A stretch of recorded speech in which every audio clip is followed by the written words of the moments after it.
대통령 뭐 지금 밤에 잠도 제대로 못 주무시는 것 같아요. 나와 보니까. 대통령께서 국정 현안에 전념할 수 있도록 전념 걱정 안 하셔도 될 수 있도록 그렇게 잘 그 체제를 잘 운영하도록 하겠습니다. 당시 대통령의 축하난 전달 8일 후 도와주셔서 감사하다라는 취지의 편지가 쓰여졌고 이 편지는 로저 비비의 손가방과 함께 김건희 씨에게 갔죠. 김기현 의원 당대표 선거 지원 요청하셨습니까? 죄송합니다. 가방 전달 이후에도 김건희 씨와 연락하신 적 있으신가요? 사회적 예의 차원 선물이었다라는 김기현 의원. 오늘 그의 배우자는 피의자 신분으로 조사를 받았습니다. 김건희 씨처럼 민간인 비선 의혹을 받는 또 다른 사람, 바로 노상원 전 정보사령관인데요. 노 전 사령관의 지시를 받았던 인물이 윤 전 대통령 면전에서 충격적인 혐의를 인정했습니다. 당시 증인이 복장과 무장 상태에 관한 지시도 했었다고 하는데 기억나십니까? 뭐 단독군장, 그다음에 권총휴대 뭐 이렇게 뭐 이런 얘기를 했던 것 같습니다. 실탄을 준비해라. 그리고 개인당 10발씩 가지고 가라. 이렇게도 이야기하셨다는데 맞습니까? 네. 내란 우두머리 혐의 공판 중 이 증언을 직접 들은 윤 전 대통령. 과연 어떤 표정을 지었을까요? 예, 이른바 계엄 전 롯데리아 회동의 멤버 중에 한 명인 문상호 전 정보사령관이 윤석열 전 대통령 면전에서 실탄 소지 지시를 직접 증언했습니다. 충격적인 증언이 법정에서 다시 확인된 건데요. 김진욱 위원님, 어떻게 들으셨습니까? 이 증언. 일단 각자 도생이 시작됐다 이렇게 판단을 좀 하고요. 아하. 일단 인정할 수밖에 없는 객관적 사실들에 대해서는 적극적으로 인정하자 이렇게 생각을 한 것 같습니다. 예.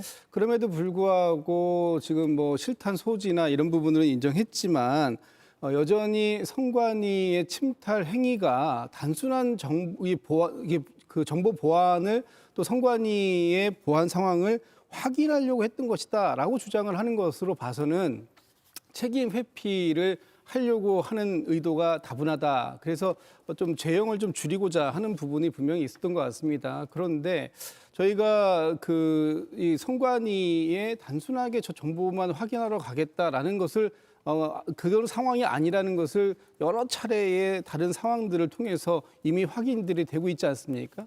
특히 선관위에 들어간 군인들이 실탄을 소지하고 들어갔다. 그리고 노상원 씨가 준비하라고 했던 각종 뭐 야구방망이라든지 송곳이라든지 케이블 타이라든지 이런 것들까지 준비를 해가지고 갔다라고 예. 한다면 이미 무력을 통한 조직적 침탈 행위다라고 봐야 될 것이고요. 그러한 부분, 소위 내란이라는 것이 국가의 그 헌법 기관을 무력화시키려고 하는 그런 목적을 가지고 들어가는 행위, 이것이 다 내란이라고 본다면 군 계엄군을 통해서 선관위를 이렇게 침탈한 행위는 그 어떠한 변명으로도 이것을 빠져나갈 구멍은 없을 것 같다는 생각이 들고요.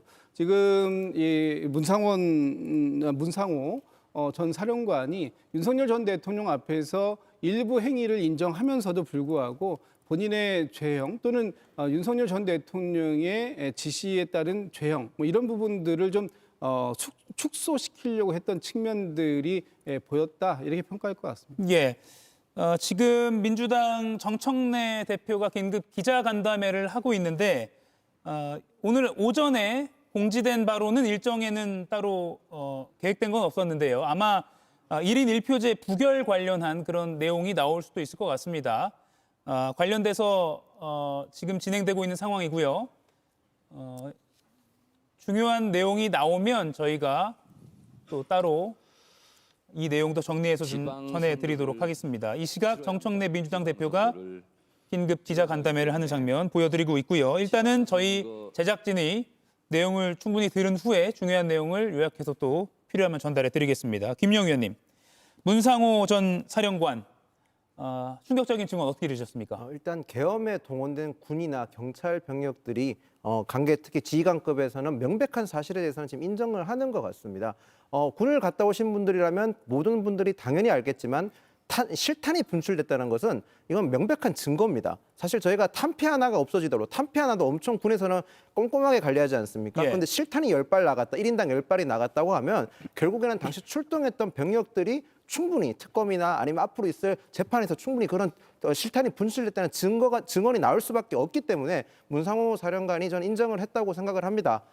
사실 굉장히 충격적이긴 합니다. 어떻게 보면 선관위에 출동한 선관위에 무슨 무장 병력이 있는 것도 아니고 국민적 저항이 있을 것도 아니었고 실질적으로 국민들은 계엄 당시에 국회에 많이 모였었지 않습니까? 그럼에도 불구하고 선관위에 가는데 실탄이 지급됐다는 사실은 선관위에 대해서 윤석열 전 대통령이 어떤 잘못된 인식을 가지고 있었는지를 보여주는 사례라고 생각을 합니다. 굉장히 부적절한 행동이었고 저런 사실이 조금 더 일찍 문상호 사령관이 밝혔어야 되는 거 아니라는 그런 생각이 듭니다. 예.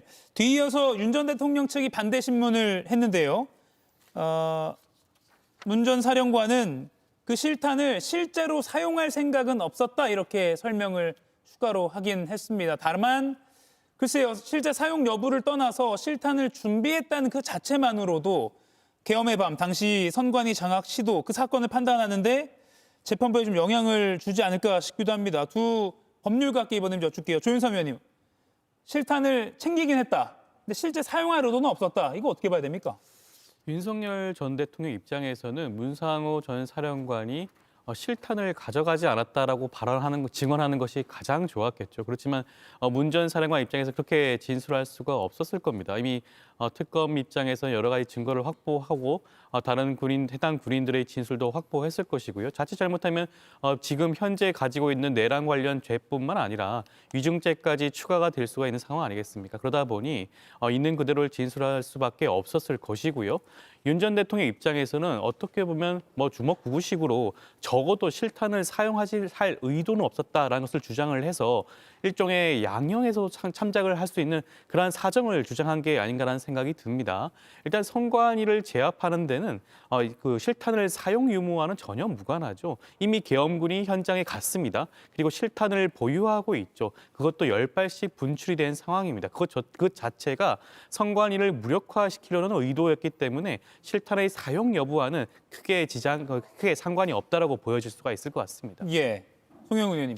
예, 오랜만에 조현삼 의원과 의견이 같습니다. 이 문제에 관해서는 적어도 상식적인 법률가들이라면 그리고 보편적인 상식을 갖고 있는 국민이라면 평가와 판단이 달라지지 않을 것으로 봐요. 그러니까 군인들이 선관위에 가면서 설령 실탄이 아니라 공포탄조차 없는 비인총만 가지고 갔다고 하더라도 그것은 선관위 직원들에게 충분히 강한 위압감을 줄 수 있는 그런 형법상의 폭동에 해당합니다. 그리고 여기에 대해서는 재판부도 다른 판단을 내리지 않을 것으로 보고요. 자, 그렇기 때문에 이틀 전에 있었던 장동혁 국민의힘 대표의 메시지가 더더욱 아쉬운 겁니다. 첫 문장이 이렇게 시작하죠. 12.3 비상계엄은 의회 폭거에 맞서기 위한 계엄이었습니다. 이렇게 밝혔는데 사실은 선관위에 군이 간 것은 당시 민주당이 여러 가지 줄탄핵이나 예산 삭감 등으로 국회의 권한을 남용했던 것과는 아무런 상관이 없습니다.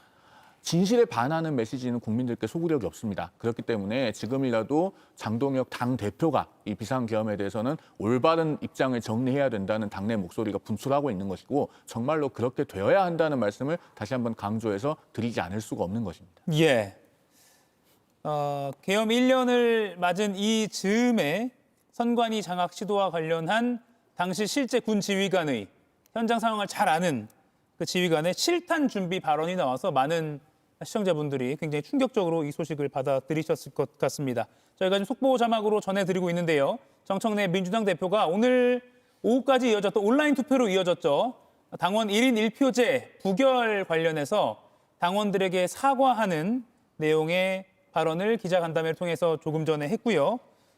또 앞으로 3대 개혁과 당원 주권 시대를 위해서 부단히 노력하겠다 이렇게 밝혔습니다. 언론에서는 1인 1표제 부결에 따라서 정청래 당대표의 리더십이 휘청일 수 있다라는 취지로 보도도 나오고 있는데 지금 그런 여론 때문인지는 알 수 없지만 예정에는 없던 기자간담회를 열고 지금 보시는 것처럼 1인 1표제 부결에 관한 당원과 또 국민에게 사과하는 그런 발언을 하고 있습니다. 예, 여기까지 정리를 하고요. 계속해서 이어나가도록 하겠습니다. 앞서 야구방망이, 케이블 타이 언급은 하셨는데 이런 것들 이건 원래 이제 탄핵 심판 과정에서도 이를면 좀 알려지기도 했었죠. 그런데 실탄 발언이 구체적으로 나왔기 때문에 이 사안을 바라보는 재판부의 어떤 판단이 좀 달라질까요? 어떻게 보세요? 좀 달라질 수 있다고 봅니다. 특히 좀 전에 윤석열 전 대통령 측에서 실제로 실탄 사용은 안 할 생각이지 않았냐라고 묻습니다. 예. 그러니까 문상호 전 사령관이 그렇다라고 얘기하는데 그건 어디까지나 본인들 생각이 그랬을 뿐이고요. 만약에 현장에서 중앙선관위의 직원들이 만약에 그 강력한 저항을 했다거나 아니면 이 중앙선관위의 서버를 지키기 위해서 나름의 다른 행동들을 했었다면 그래서 그 반응이 이 계엄군이 기대했던 순순히 협조적일 것이라는 기대가 미치지 못했다고 한다면 그렇다면 그때도 그 실탄을 사용하지 않았었을 것이냐라는 질문을 할 수밖에 없습니다. 전 달라지는 상황이 있었을 거라고 보고요. 특히 여기 선관위에 갈 때 이 직원들이 소위 계엄군이 가지고 갔던 그 물품들이 뭐냐 하면 야구방망이, 망치, 케이블 타이, 송곳, 안대, 포승줄 이런 걸 가지고 갔습니다. 그런데 과연 이것을 가지고 뭘 하려고 했을까요? 저 좀 전에 자료화면에 나옵니다만 선관위의 서버 그리고 통신 보안이 제대로 작동되고 있는지를 확인하는 물품이 전혀 아닌 것들만 준비해 갔습니다. 그렇다라는 것은 중앙선거관리위원회의 직원들을 제압하고 그리고 그들을 위협해서 선관위 서버의 위치라든지 아니면 작동되는 과정이라든지 이런 부분들을 본인들이 강제적으로 알아내려고 하는 그런 측면들이 강했던 것이고 다행히 그날 저기에 선관위의 직원들이 한 곳에 모여 있고 또 이 겁에 질려서 저항할 수 있는 그런 상황이 아니었기 때문에 물리적 충돌이 일어나지 않았고 그러다 보니까 이 실탄의 사용이 이루어지지 않은 것이지 만약에 저기서 물리적 충돌이 일어났다면 저는 실탄 사용도 충분히 가능했었을 상황이었다. 그것이 비상계엄이다라는 겁니다. 그렇다면 오늘의 그 증언들 여기서 나오는 증언들이 재판부에게 상당히 큰 영향을 미칠 수밖에 없는 중요한 진술이 나왔다라고 볼 수밖에 없지 않을까 싶습니다. 그러니까요. 실탄은 챙겼는데 사용할 계획은 없었다.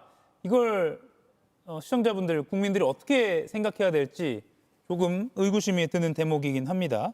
그리고 직접 윤석열 전 대통령이 법정에서 발언을 했습니다. 정보사가 아니라 방첩사나 사이버사가 선관위에 갈 줄 알았다. 이렇게 말을 했습니다. 김영 의원님, 책임 회피성 발언으로도 들리거든요.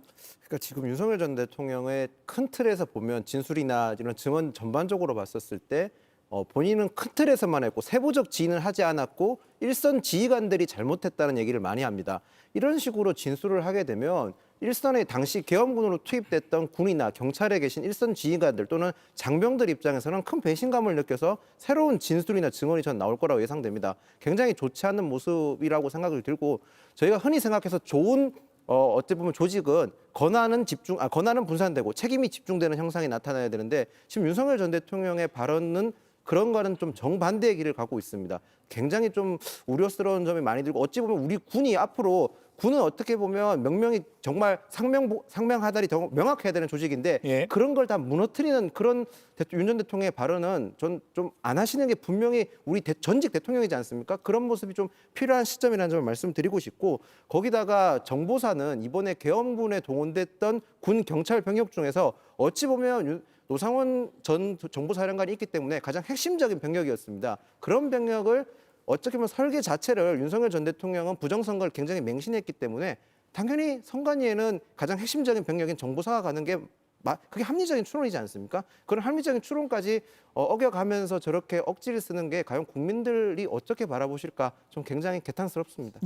엊그제 12.3 1년 때 윤 전 대통령도 옥중 메시지를 변호인단을 통해서 냈습니다. 그때 뭐라고 했냐면 지금은 다시 일어나야 할 때다. 저를 밟고 일어나 달라라고 했습니다. 조윤삼 의원님. 그런데 나를 밟고 가라라고 했는데 어제 법정에서는 뭔가 책임을 떠넘기는 듯한 이런 발언을 했거든요. 그러니까 이제 윤석열 전 대통령의 입장에서는 이것이 단기 기억 상실증에 걸린 게 아닌가 싶을 정도입니다. 모든 책임은 군 통수권자인 자기에게 있다라고 분명히 밝혔는데 돌연 이번에는 자기는 그 지시한 방첩사에 지시한 게 정보사에 지시한 것이 아니라 방첩사랑 사이버사가 갈 줄 알았다라고 주장하는 거 아니겠습니까? 이것 자체가 본인의 입장문 자체가 본인이 작성하지 않았는 것이 아닌가라는 생각이 들 정도라고 하겠고요. 예. 어떠한 조직이 가든 상관없습니다. 선관위에 계엄군이 들어갔고요. 그 계엄군이 어떠한 행위를 하든지 간에 이것은 선관위에 대한 무력으로 선관위를 억압하는 것입니다. 그것 자체가 국헌 문란 행위고요. 내란 행위라고 할 수가 있습니다. 어떠한 단체가 가는 것과 무관하게 본인 스스로는 무조건 본인이 한 지시가 제대로 전달되지 않았다는 측면을 강조하기 위해서 무리한 주장을 하는 게 아닌가 싶습니다. 예. 윤 전 대통령의 직접 발언 조금 더 들어보겠습니다. 계엄 당시 군의 중앙선관위 침투와 관련해서 군의 부정선거 규명은 근본적으로 불가능하다라고 주장했습니다.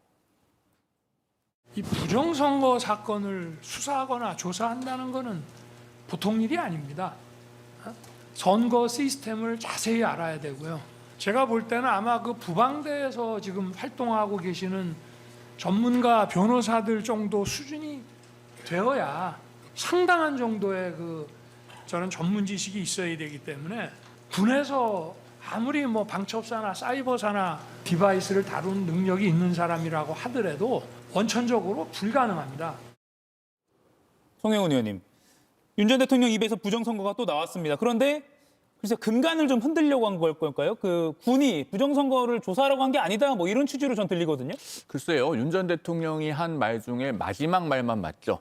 원천적으로 불가능하다라는 말만 맞는 겁니다. 왜냐하면 부정선거가 없는데 군이 간들 누가 간들 어떻게 밝혀낼 수 있겠습니까? 그러니까 지금 윤 전 대통령이 법정에서 해야 할 말은 저렇게 자기 책임 회피하는 이야기가 아니라 사실은 부정선거는 존재하지 않는다. 그리고 잘못된 비상계엄을 해놓고 그걸 정당화하기 위해서 부정선거론을 이용했을 뿐이다. 이제는 여러분께서 부정선거라고 하는 잘못된 믿음에서 빠져나와 주시길 바란다. 라고 하는 그 말입니다. 사실 그 보수의 재건을 위해서 피를 토하는 심정으로 지금 옳은 목소리를 내고 있는 조갑재 전 월간조선 편집장 같은 분들이 당부하는 것이 바로 이런 부분 아니겠습니까? 예. 그리고 저희가 앞서 쭉 그 증언도 보고 윤 전 대통령 본인의 말도 보았습니다만 사실 이 문제에 관해서는 헌법재판소의 판단이 이미 끝났습니다. 지난 4월 4일 헌법재판소가 재판관 전원일치 의견으로 뭐라고 이야기했습니까? 피청구인, 그러니까 윤 전 대통령은 비상계엄이 선포되었으므로 평상시에 할 수 없었던 선관위에 대한 영장 없는 압수수색 등을 시도했다고 주장하지만 그와 같은 조치들은 비상계엄 하에서도 허용되지 않는 것이다. 라고 분명하게 정리를 했습니다. 예. 그렇기 때문에 이 문제에 관해서는 더 이상 우리 사회에서 소모적인 논란이 반복되지 않았으면 하는 마음입니다. 예. 저희도 이걸 부정선거론을 다루는 것 같아서 가급적 자제하고 싶은데 어제 윤 전 대통령이 직접 법정에서 언급했기 때문에 김진욱 의원께만 더 여쭐게요. 수사나 조사한다는 게 보통 일이 아니다. 그러니까 나는 이걸 수사조사 시킨 게 아니다. 이런 주장일까요? 근데 왜 보냈습니까? 예. 저는 선관위에 계엄군을 보낸 의도가 너무나 빤하고 명백한데 그것을 또 아니라고 이렇게 뒤집듯이 얘기해서 마치 본인은 그냥 선관위에 어떤 그냥 그것을 접수만 하라라는 식으로 얘기했다 그러는데 그 당시에 여기에 간 분들이 자신들의 주요 임무가 무엇이었냐라고 얘기한다면 일단 전산을 확보해라. 만약에 그게 안 되면 서버를 떼와라라는 지시를 받았다라는 거예요. 그 얘기 자체가 어떻게든 이 본인이 이 계엄의 명분으로 삼았던 부정선거론을 확인하고 그것을 통해서 그 전산을 확인하고 그런 것을 국민들께 알려줌으로써 이 계엄을 합리화하려고 정당화하려고 했던 거 아닌가. 그 측면에서 지금 군을 동원한 것인데 마치 실패하고 난 이후에 그것에 대해서 거꾸로 하나씩 자기의 합리화하는 발언들을 해나가는 것 얼마나 비겁한 일입니까? 본인이 얘기했지 않습니까? 이 모든 사안에 대해서 정치적, 도덕적으로, 법적으로 책임질 일 있으면 책임지겠다고. 그런데 여전히 그 모든 것에서 회피하고 본인의 죄가 없다고만 이렇게 주장할 것 같으면 이것이 무슨 책임인가라는 비판을 제가 대묻어서 하지 않을 수 없습니다. 예. 이가혁 라이브를 시청해 주셔서 고맙습니다. 이가혁 라이브는 평일 오후 5시 TV와 유튜브로 실시간으로도 함께 하실 수 있습니다.